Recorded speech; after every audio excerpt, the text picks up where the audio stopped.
Hey, what's going on guys? It's Alex here from Simple Mods and welcome back to another video. Intel's new Kaby Lake architecture is finally here, introducing the new 7th gen Intel Core CPUs, and with that we have some new motherboards and I have the full ROG range here. Let's check them out. Alright guys, so I am splitting up these videos a bit. I'm just taking a look at the motherboards individually. Now in this video I'm taking a look at the new ROG Strix Z270E gaming as well as the Z270F gaming motherboards, just because they do look very similar and offer similar features, just with some slight differences between them. So I'm just going to start off unboxing the Z270E. Now there's a motherboard there. I'm just going to put that aside and we'll have a look at what comes inside the box. As you can see, I think this is the packaging from the I/O shield, which was already taken out. Now you do get a user manual, so you'll find all the information that you need about the motherboard here. And you'll get some nice ROG cable labels, just with some color coding, so you can label your storage cables or whatever you want. And then you get a nice ROG coaster, so you can see ROG Choice of Champions on one end. Then you get a nice QR code to join the Republic, so I know where that takes you. You can check that out if you do buy these motherboards. Now a cool thing I've pointed out in all the other videos as well, with all of the ASUS Z270 motherboards, whether it's ROG or the normal ones, you will get a coupon for 20% off CableMod cables. So this is something that CableMod has been working on with ASUS. And a fun fact about this, if you see the actual photo and the coupon, as well as on the back, this is something that I actually shot for CableMod. So it's a good thing to have your photo included in all of the ASUS motherboards worldwide. So yeah, that's definitely cool. And there you go, there's a coupon there. So I'm going to leave this in the video. Whoever grabs it first, feel free to use it. Other than that, you get a driver's disc, so you should probably download all the drivers online. However, it doesn't seem to have a badge in there or anything. Usually there's a badge in there, but there's your driver. Just a quick start guide, so I believe this is a map of the motherboard. Oh, no, it's just a quick start guide. That's good. You get some stickers, so you can stick it on the case. These round ones are good to stick on your fans. Put that aside and have a look what comes underneath. So yeah, you'll get ROG RGB cables. So as you do know, some of these motherboards will include an RGB header. Actually, some of them will have two now. I believe all of them will have two actually. So with this one, you get an RGB header extension cable, so you can connect this to the motherboard and take it up to your RGB LED strips. That's definitely good. And then you get a nice SLI bridge. So this is actually a nice clean ROG HB bridge. So it's an NVIDIA SLI high bandwidth bridge, so that's definitely a good thing to have. You will get some M.2 screws. Then you'll get some 3D printing mounting screws. So it does have some 3D printing features on the motherboard, which I'll show you guys once I get a quick look at it. So you do get some mounting screws for that. Then you get your CPU installation tool. So if you're not sure how to install a CPU, if you're new to this, you're afraid of bending any pins or anything like that, you can use that. And then you can just get the Wi-Fi antenna. So it is a magnetic antenna, one of those twisty ones, similar to what comes with other ASUS motherboards. So with this one, you can sort of stick this to your case because it is magnetic, unless your case is aluminum, that is. And then you get 4 SATA connectors. So you will get 2 straight connectors on both ends, and then one that's a straight, and then the other 2 that's a straight, and the 90 connector on the other end. So that's pretty much it in terms of what comes in the box. Now I don't have the I/O shield here. I've already put that in the case, so I'll be using this this motherboard in an upcoming build. So I'm just gonna show you guys the other one as well, just to see if there's any differences between them. Alright guys, so here's the Strix Z270F gaming motherboard. I'm just gonna put it aside. We'll see if there's anything different that comes inside. So I can see the packaging is just slightly different with this one. But you will get your quick start guide. You will get the same stickers, driver's disc. Here's the I/O shield. I guess it'll be exactly the same with the other one. So it's just a nice clean black I/O shield. And you get your labels, coaster. Here's another CableMod coupon. If anyone wants to use it, I'll leave this one in the video as well. And then you get your user guide. You get your high bandwidth bridge. Everything else is exactly the same, except this one does not have a Wi-Fi card, because one of the differences between these two is that one has Wi-Fi and the other one does not. So that's pretty much it in terms of what comes inside. Won't go through anything else, it's all exactly the same as with the other one. So I'll bring out the motherboards and we'll take a quick look at them now. Alright guys, so here we go. I have the ASUS Z270E and the Z270F motherboards. So these new motherboards are part of ASUS's new Strix lineup. So it is more of the lower end ROG lineup. So I guess the Z270E, so it's the one on the left, the Z270F is on the right. So the Z270E is sort of acting as a replacement for the ROG Ranger motherboard from previous generations. And then you get the F sitting just a little bit below that. So if you can't tell, these motherboards look exactly the same. They just have some slight differences in terms of features. So the Z270E will be the top of the of the range one from the Strix lineup. So it'll be the highest one that you can get from the Strix in terms of the Z270 lineup. You will have the other Strix X99 as well from ASUS. But yeah, they're both of standard ATX size. They both feature the latest Intel Z270 chipset. I've said before, they are Z270 motherboards, and they both have the latest LGA 1151 socket. So that does support the latest 7th gen CPUs as well as the last 6th gen CPUs as well. So if you're looking at upgrading the motherboard, you want to keep your old CPU, then you can definitely use it in these new motherboards as well. Now in terms of the design, again, across the board with these new ASUS ROG boards for the Z270 range, all of them feature a very nice neutral color.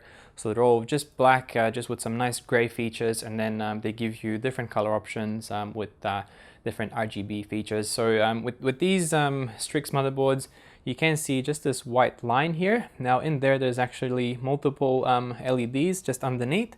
So with that, you can sort of form like a more rainbow effect as well, and have it looping up and down against that. If you can just see these grooves here in the heatsink, just when you have sort of your light turned off and you can have this light shining, it shines really nicely just in these grooves here. Sort of it gives it an illusion that it lights it up as well. Just depends of the lighting environment of your case. So that's pretty much it with that one. So you can light it up individual colors, or you can have that nice effect as well. So that's definitely cool. And then unfortunately there's no RGB illumination at the bottom with the heatsink on both of them. However, if you can see, there is like a nice chrome looking effect, so it does react to different colors. So you can see how this one sort of looks a bit greenish, and then this one looks a bit purplish. Now they're both exactly the same color, it just depends the way you look at it, so the way it shows up in the camera, being that they are viewed from different perspectives in terms of the lens of the camera. So that's definitely a nice feature. And then just looking at it, I should say it has like a sort of nice crystal design.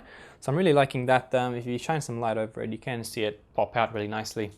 So yeah, other than that, as you can see, they have gone with a nice sort of striped effect all around, going with sort of like their sort of like lightning and stuff, the way that they have the Strix logo. So that's definitely pretty cool. I'm definitely liking the look of these new Strix motherboards, whereas opposed to the older pro gaming lineup. I guess this is sort of a means to mix up the older sort of lower end ROG, such as the Ranger and the Gene for the M80X variant, as well as some of the pro gaming motherboards, and mix it all up into this more feature packed, nicer looking Strix lineup. So yeah, let's go over the features now. In terms of the PCIe lanes, you will have 3 PCIe lanes on both motherboards. You will have 16X, 8X, and 4X, so they're both PCIe 3.0, of course. Now you can run NVIDIA two-way SLI on these, and of course AMD 3-way Crossfire. Now when you are running in two-way SLI, you will run at 8X and 8X on both of those slots. And another good thing to mention about those slots is that they both feature the sort of metal reinforcement, just to give you a bit more stability. And then you do get the nice HB bridge for your NVIDIA SLI included in the box. Now in terms of memory, they both support up to 64 gigs of DDR4 running in dual channel, of course. And they both support speeds up to 3866 megahertz, just with a little bit of overclocking there. And now in terms of M.2 support, you will have 2 M.2 slots. So you will have one at the top here, which will support your M.2s up to 80 millimeters long. And then you will have another one at the bottom, which will support M.2 drives up to 110 millimeters long. Now you will have your SATA ports on the side here, so you get 6 SATA 3 ports running at 6 gigabits per second there.